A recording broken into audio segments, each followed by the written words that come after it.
되길 바랍니다. 여러분, 요셉 이야기 아시죠? 창세기 37장부터 50장까지 요셉에 대한 이야기가 나옵니다. 그런데 요셉은 정말 자라나면서 아버지께 사랑을 받았지만 반대로 형들에게는 미움을 받습니다. 그래서 애굽으로 노예로 팔려가게 되지요. 누명을 쓰고 감옥에 들어갑니다. 그러다가 그곳에서 또 삶을 살다가 하나님께서 정한 때가 되어서 애굽의 총리 대신이 됩니다. 바로의 꿈을 해석해 주고요, 또 그의 꿈대로 하나님께서 예비하신 그 길들이 그대로 펼쳐짐으로 말미암아 그 땅에 풍년과 흉년이 들게 됩니다. 흉년이 온 세계에 들므로 말미암아 이제 이 요셉 가족도 동일하게 흉년을 만나서 애굽으로 양식을 사러 오게 되지요. 이때 이들과 요셉은 형들과 조우를 하게 됩니다. 자기 자신이 형들이 팔아버렸던 그 동생 요셉이다라고 말했을 때 형들은 매우 놀랍니다. 우리가 죽임을 당하지 않을까 염려합니다. 그럴 때 요셉이 무엇이라 말합니까? 형님, 저를 이곳에 팔았다고 근심하거나 한탄하지 마십시오. 하나님께서 생명을 구원코자 나를 이곳에 먼저 보내셨습니다 라고 그렇게 고백을 하지요. 이것은 무엇입니까? 모든 상황 속에서 하나님께서 주관하고 있음을 알았던 그 요셉의 신앙 고백인 것입니다. 즉, 세상의 통치자는 누구신가? 바로 하나님이시다 하는 것을 인지하고 바르게 이해했기 때문에 이렇게 형들에게 고백할 수 있었던 것입니다. 그런데 오늘 우리가 함께 읽은 이 본문에 보면요, 정말 자기 스스로가 세상의 통치자라고 생각하는 한 사람을 발견하게 됩니다. 그 사람은 바로 다름 아닌 느부갓네살이지요. 이 사람의 생애와 꿈을 살펴보면서 우리는 진정한 세상의 통치자가 누구인가를 살펴보면서 은혜를 나누길 원합니다. 첫째로, 느부갓네살은 스스로 세계의 통치자라고 생각하고 있습니다. 자, 오늘 본문 4절과 5절 말씀 제가 읽겠습니다. 나 느부갓네살이 내 집에 편히 있으며 내 궁에서 평강할 때에 한 꿈을 꾸고 그로 인하여 두려워하였으며 곧 내 침상에서 생각하는 것과 뇌 속으로 받은 이상을 인하여 번민하였었노라. 이 느부갓네살, 이 사람은요, 두 가지로 아주 유명한 사람입니다. 하나는 전쟁광입니다. 그는 44년을 왕위에 있었는데 30년이 넘는 시간을 전쟁하느라 보낸 사람, 그런 사람이었습니다. 주변의 나라를 다 정복하게 되죠. 또 하나는 이 사람은 건축광입니다. 많은 건물들을 세웠던 그런 사람이 바로 느부갓네살입니다. 느부갓네살이 죽고 나서 이 역사가 헤로도투스가 한 100년쯤 지나고 나서 그가 세웠던 그 도시에 방문을 하게 되는데 그 웅장함에 압도되었다라고 그렇게 기록을 하고 있습니다. 또한 이 느부갓네살은 자신의 부인이요 왕비였던 이 아메티스를 위하여서 우리가 이른바 알고 있는 이 공중정원을 짓게 됩니다. 바벨론 도시 가운데서 한가운데 있는 작은 산 위에 있는 옥상 정원을 꾸몄는데 이것이 멀리서 보면 공중에 떠 있는 정원처럼 보입니다. 그래서 이곳을 공중정원이라 부르는데 이것이 세계 7대 불가사의 중에 하나로 그렇게 이름하고 있습니다. 이렇게 많은 건물을 지었던 사람이 느부갓네살입니다. 자, 그런데 그가 지금 무엇하고 있습니까? 오늘 보면 4절을 보게 되면 그는 궁에서 평강했다, 궁 안에서 편안하게 살고 있었다라고 말합니다. 그러면 이때가 언제쯤일까? 앞서 말씀드렸죠. 그는 전쟁광이었다고요. 그는 주전 605년에 아수르를 정복합니다. 그리고 우리가 잘 아는 것처럼 BC 586년, 주전 586년에 남유다를 세 번째 침공하여서 결국 남유다를 무너뜨립니다. BC 573년 두로를 멸망시킵니다. BC 568년 이제는 애굽까지 정복합니다. 그러니까 세계 기타 여러 나라들을 다 정복하며 세계에 정말 위대한 왕으로 서 있는 사람이 바로 이 느부갓네살입니다. 그러니 지금 전쟁을 치렀고 주변 나라를 복속시켰으니 어떻습니까? 어깨에 힘이 들어갈 수밖에 없는 것이죠. 그리고 이제 주변 나라들 꼼짝 못합니다. 그러니 더욱더 그 궁 안에서 왕궁에서 평안히 지낼 수밖에 없었던 것이죠. 그러니까 지금 이 4절의 말씀은 이제 그가 한 30년 또는 한 30년 넘는 세월 동안 모든 전쟁을 다 마치고 다른 주변 나라를 복속시키고 난 다음 지금 이제 평안한 상태, 그때라고 보아야 할 것입니다. 이런 태평성대를 누리고 있을 때 그는 한 꿈을 꾸게 됩니다. 여러분, 그리고 이 꿈으로 말미암아 그는 번민하게 되죠.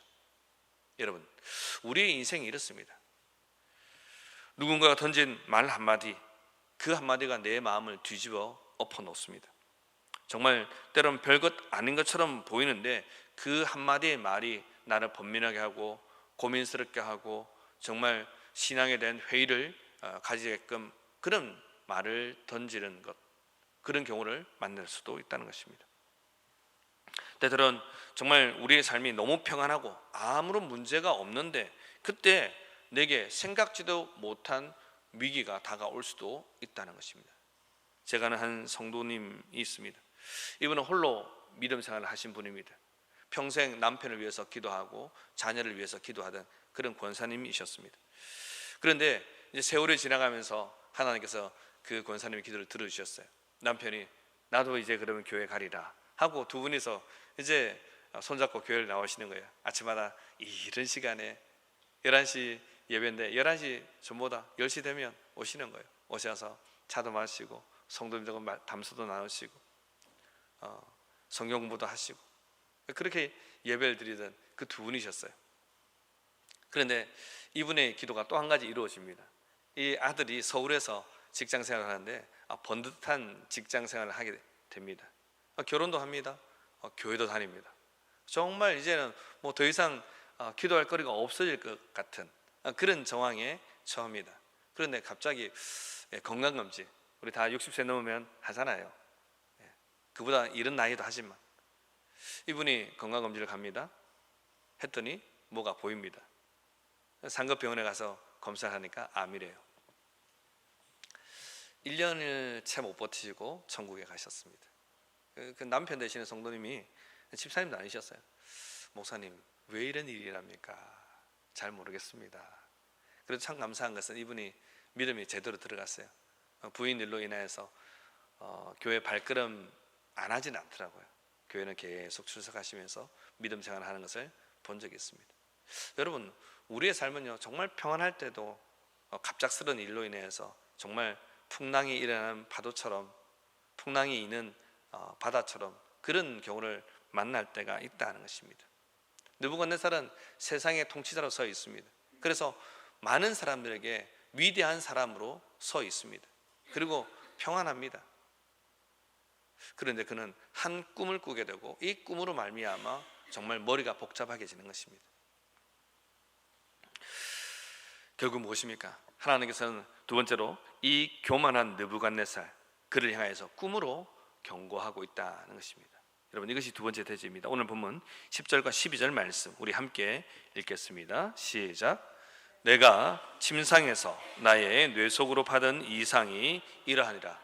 내가 본즉 땅의 중앙에 한 나무가 있는데 고가 높더니 그 나무가 자라서 견고하여지고 그 고는 하늘에 닿았으니 땅 끝에서도 보이겠고 그 잎사귀는 아름답고 그 열매는 많아서 만민의 식물이 될 만하고 들짐승이 그 그늘에 있으며 공중에 나는 새는 그 가지에 깃들이고 무릇 혈기 있는 자가 거기서 식물을 얻더라. 아멘.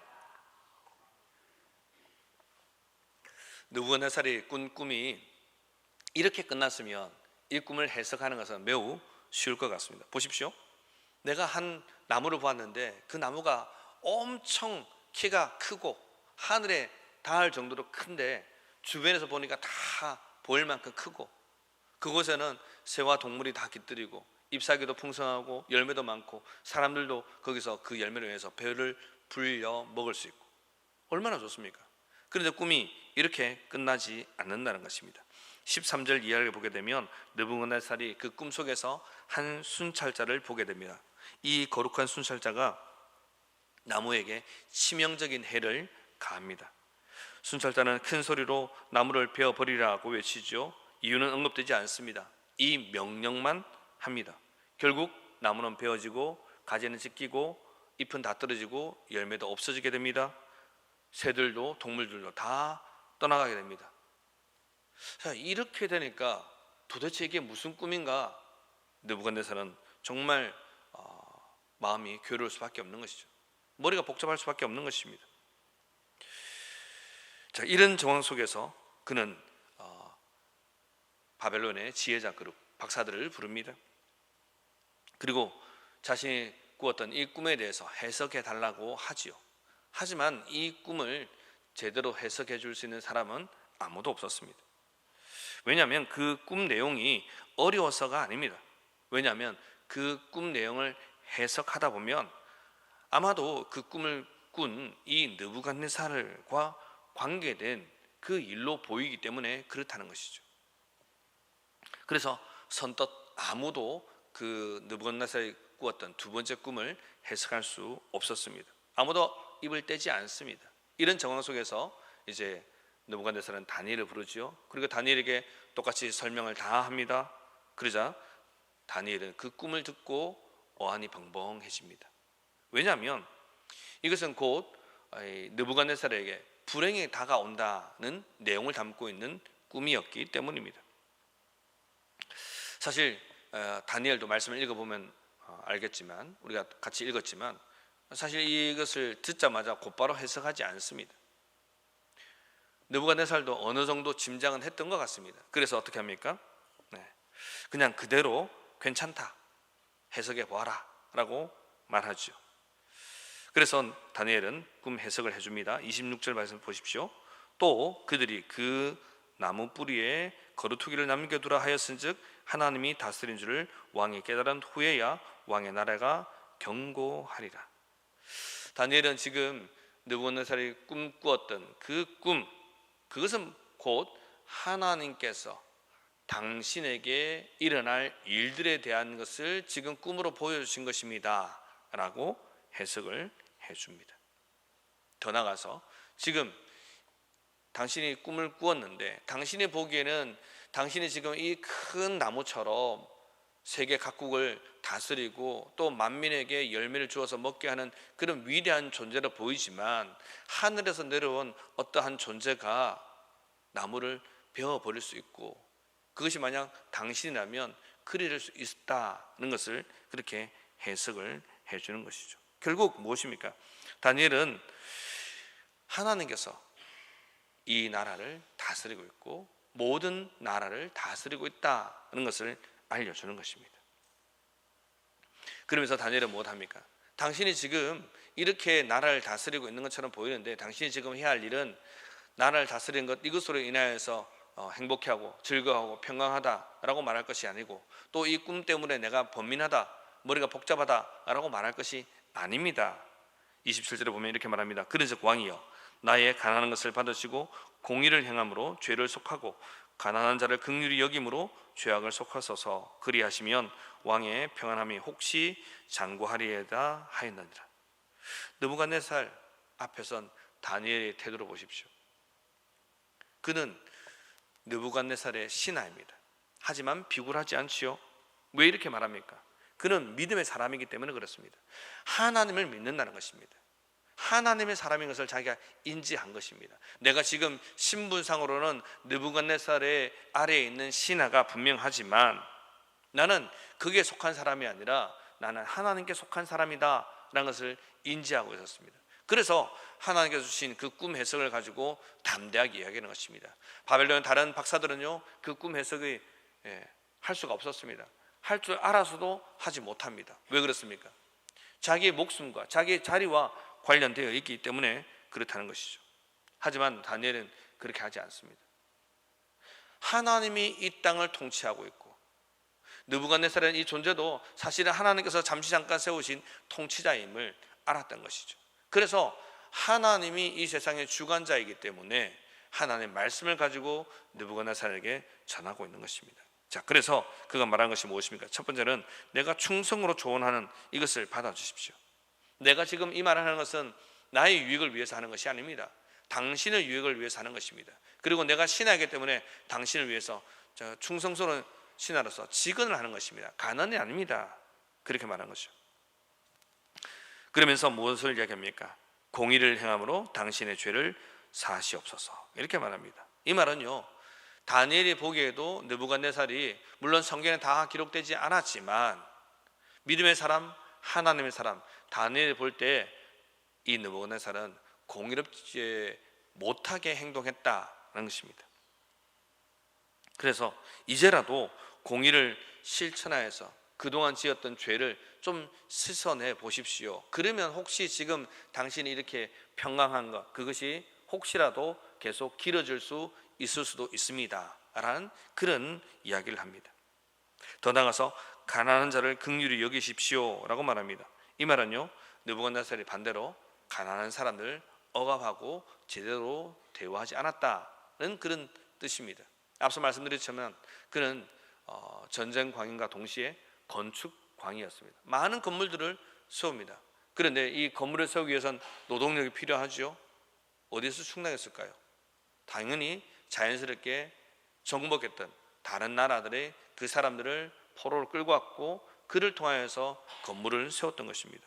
포로를 끌고 왔는데 합당한 임금을 주었겠습니까? 그렇지 않죠.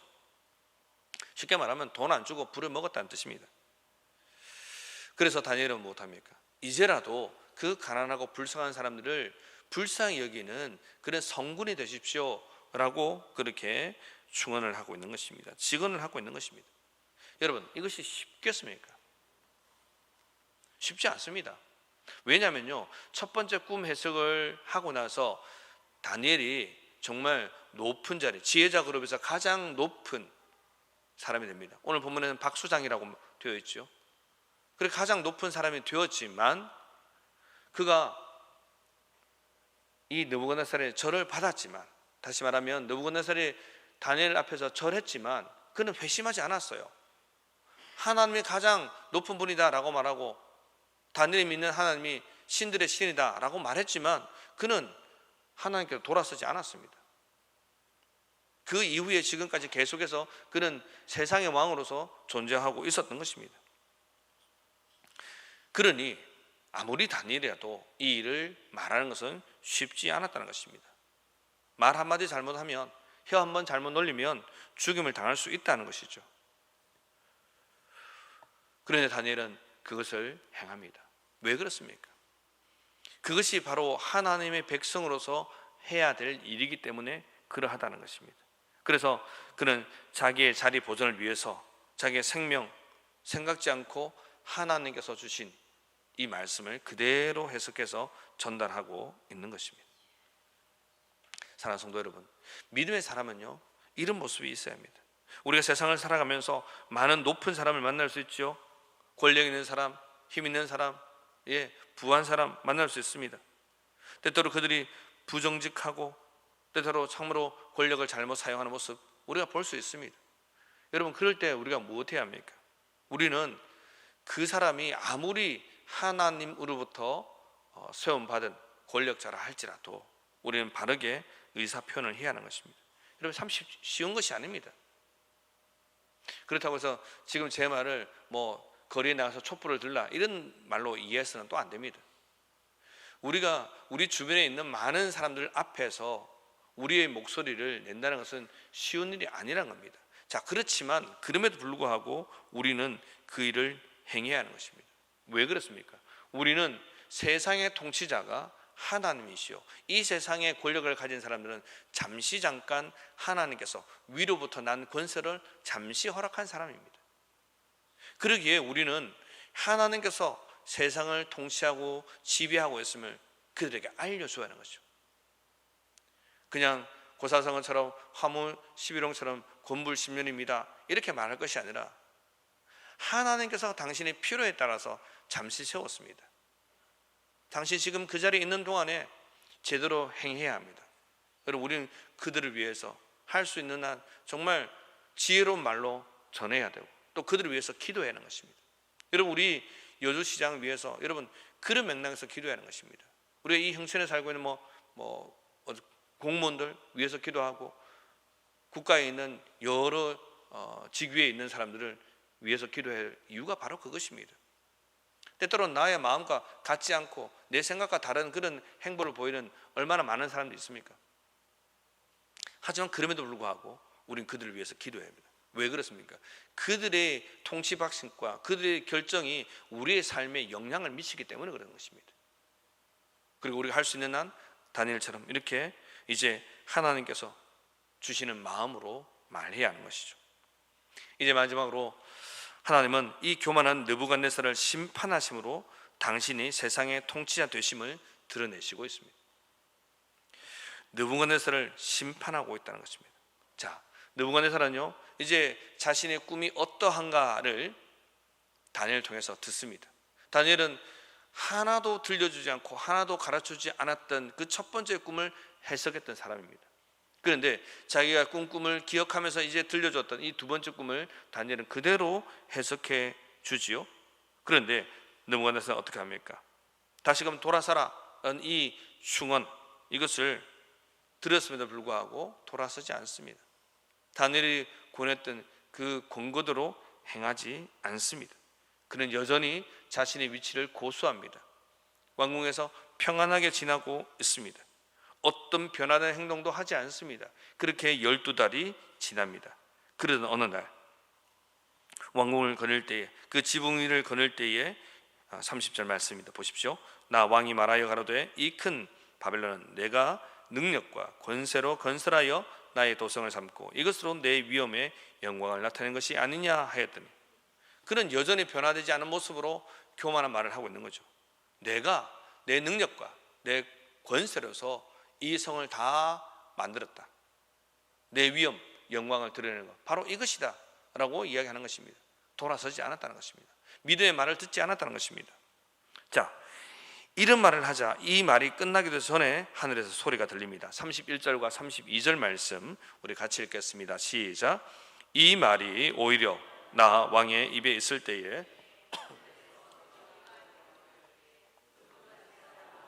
내게 말하노니 나라의 위가 내게서 떠나느니라. 내가 사람에게서 쫓겨나서 들짐승과 함께 거하며 소처럼 풀을 먹을 것이요 이와 같이 7대를 지내서 지극히 높으신 자가 인간 나라를 다스리시며 자기의 뜻대로 그것을 누구에게든지 주시는 줄을 알기까지 이르리라 하더니. 아멘. 말씀은요 이제 느부갓네살이 그렇게 말하는 그 순간 곧바로 쫓겨나게 되었다라고 말합니다. 그리고요 사람에게 쫓겨날 뿐만 아니라 그러니까 왕위가 찬탈되었다는 것이죠. 반역이 일어났다는 것입니다. 들짐승처럼 생활하게 됩니다. 소처럼 풀을 먹습니다. 정신이 온전하지 않았다는 것입니다. 손톱이 새 발톱처럼 길러졌다. 정말 인간 이하의 삶을 살게 됐다는 것입니다. 그렇게 그 세월을 한두 달이 아니라 7년을 보내게 됩니다. 그 많은 세월을 지나고 나서야 다시금 돌이키게 됩니다. 그것도 어떻습니까? 하나님께서 한순간에 온전한 정신이 들게 하심으로 말미암아 그 일이 일어나게 됩니다. 여러분, 그런데 이 7년의 세월을 한번 생각해 보십시오. 느부갓네살은 온 세계의 통치자입니다. 스스로 말하기를 나의 능력과 나의 권세로 이 도시를 건설했다라고 말하는 사람 아닙니까? 다니엘이 왕이시여 하면서 충언을 정확하게 했음에도 불구하고, 그 해석을 들었음에도 불구하고 그는 그 해석 앞에 그대로 따르지 않았던 교만했던 사람입니다. 그런데 그가 지금 왕위를 찬탈당하고 정신 이상이 와서 사람 먹는 게 아니고 풀 먹고 들짐승처럼 생활하고 머리털이 독수리털 같이 되고, 이건 정말 비참하고도 정말 수치스러운 일인 것입니다. 그런데 이런 철저한 낮아짐, 이 속에서 누가 역사하십니까? 하나님께서 다시 역사하십니다. 하나님께서 어찌된 일인지 모르겠지만 느부갓네살을 다시 그 왕위에 세워주시고 있다는 것입니다. 느부갓네살은 자신의 정체성을 다 잃어버리고 난 이후에야 다시금 왕위에 오르게 되는 그 일을 맞이하게 된 것입니다. 그리고 나서 무엇합니까? 그는 이제 하나님을 바라보면서 하나님을 찬양하게 되더라 하는 것입니다. 사랑하는 성도 여러분, 우리는 여기에서 두 가지를 깨달아야 합니다. 첫 번째는요, 교만한 자는 하나님께서 반드시 심판하신다는 겁니다. 자, 보십시오. 12달을 지나며 라고 말했죠. 그러니까 이 다니엘의 이 해석 이후에 하나님께서 그 교만한 느부갓네살이 돌아올 수 있는 시간을 주셨다는 것입니다. 하지만 돌아서지 않자 교만한 느부갓네살을 향해서 심판하시고 있다는 것입니다. 여러분, 교만한 자 하나님께서 분명히 심판하십니다. 여러분, 이 말씀을 우리는 무겁게 들어야 합니다. 사실 쉬운 게 아니죠.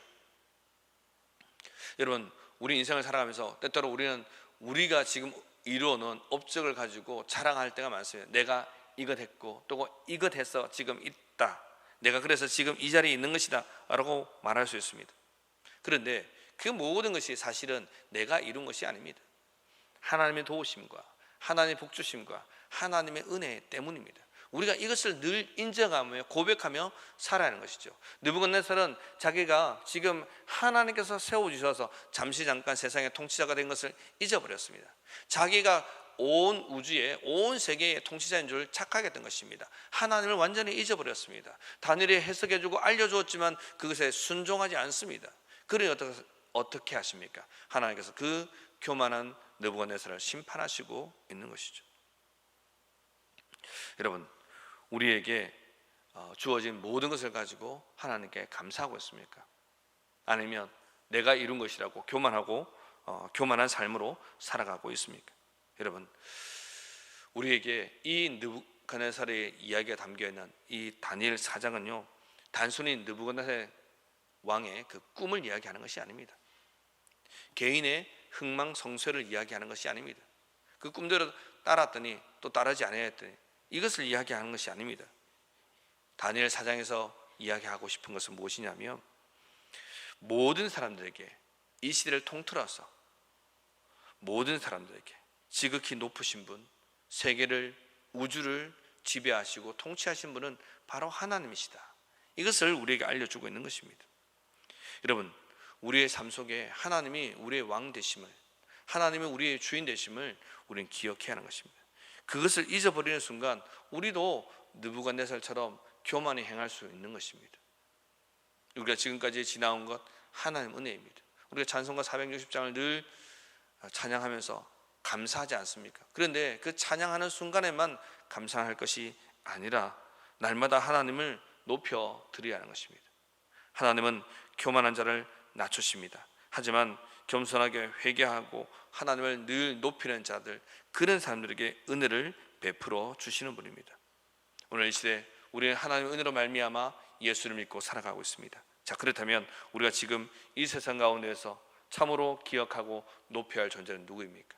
바로 우리 하나님이라는 것입니다. 우리 하나님을 높여 드려야 하는 것입니다. 우리의 인생에, 우리의 가정에, 내 삶의 주인은 바로 우리 하나님이십니다. 그 하나님을 날마다 높여드리고 그 하나님께서 우리를 이끌어주신 그 삶으로 날마다 이끌림받아 하나님께 영광과 감사를 돌려드리는 복된 성도의 삶을 살아가시는 저와 여러분 모두가 되시길 주님의 이름으로 축복합니다. 아멘. 우리